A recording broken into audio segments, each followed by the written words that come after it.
Hello, welcome back. This is Sam's Automotive bringing you another episode on How DIY. Okay, today we got a 2.4 IB Tech. This is a Cord with a 2.4 engine. I believe this runs from 2002 or 2003 all the way to 06, 07 maybe. All right, so what I'm going to show you here, guys, is how to diagnose a alternator not charging.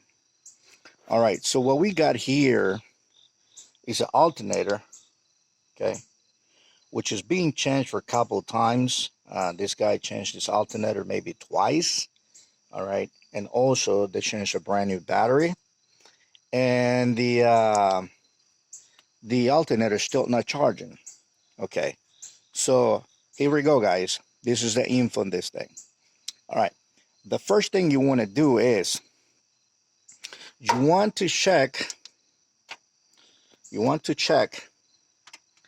this fuse. You need to check this wire here. Okay, this wire is going to be a yellow and a black. Okay, so you want to put your lead there. Okay, you want to go inside.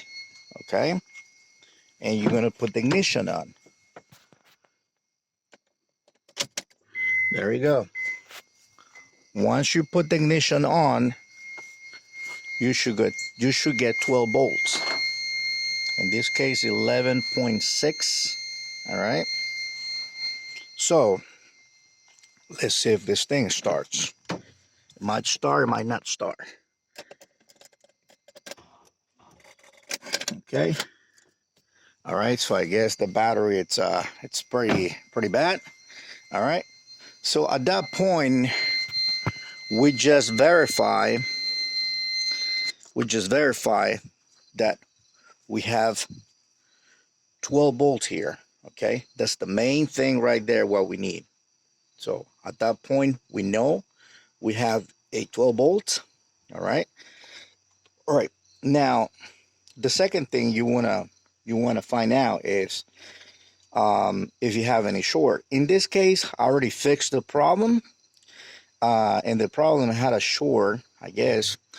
Somebody was here behind, and if you can see, you see that connector right there.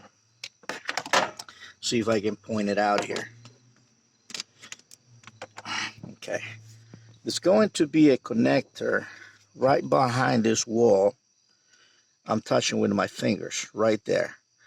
So this connection, it's for the whole wiring over here. Okay, so what you'll be expecting in this for wiring here, you'll have one connection, second connection, third connection, and they're all gonna be signals for the computer. The only important guy here is that yellow and black.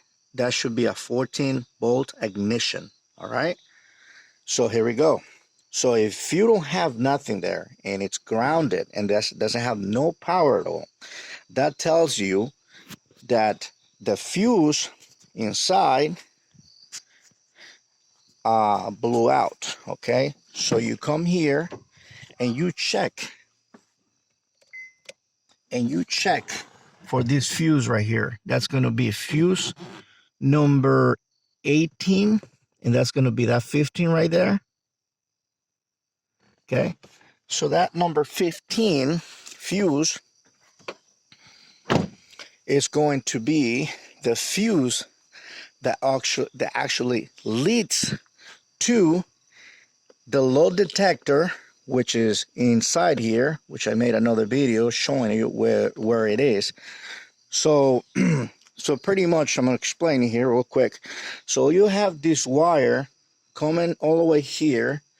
It joins right in this connector here, and from here goes to the back of this other connector over here. Okay, so here's what you need to figure out what is going on here. Okay, so you need to chase that wire into here. So the way this works is you'll have a wire coming from that box. Okay, the wire runs here to that joint. It joins with the one coming to the LED. All right, so it comes the bolted from the inside, joins with the LED, and then from there it goes to the alternator. All right, so that's how it works. All right, so that's all to it. So I'm gonna give it a jump start, and we'll see if this alternator is actually charging. Okay, there we go, guys. So the alternator is actually charging 410. Okay, right there it tells us that. It tells us that this alternator is charging 100%. Okay, so right here we can look it up, and there we go, 14.2. Okay, so problem fixed. Problem was we had a short right in this connector down here, and so I fixed it. I also verified the load detector was actually working. How do we know it's working? We can check the wiring first, and the wiring, like I say, the black and the red, that's 12 volts. The middle one is ground, and then there is a 5-volt reference that goes to the ECM. That's an output. Okay, that's pretty much. So the output, which is the whatever charge that thing, that goes to the 18 number fuse on the kick panel. Okay, so very important, guys, to check that before. So let's assume that we have a 12 volt right in this guy here. So if we got that, okay, and we see that there is no voltage there, so pretty much we can tell is that this alternator is done. That's it. It's done. All right. So right there, that would be my conclusion. Reason being is because you need 12 volt for that alternator to activate. If you don't have no 12 volt and you have a ground there, so you need to trace back to that wiring over here, but you got to go to that number 18 fuse inside the kick panel.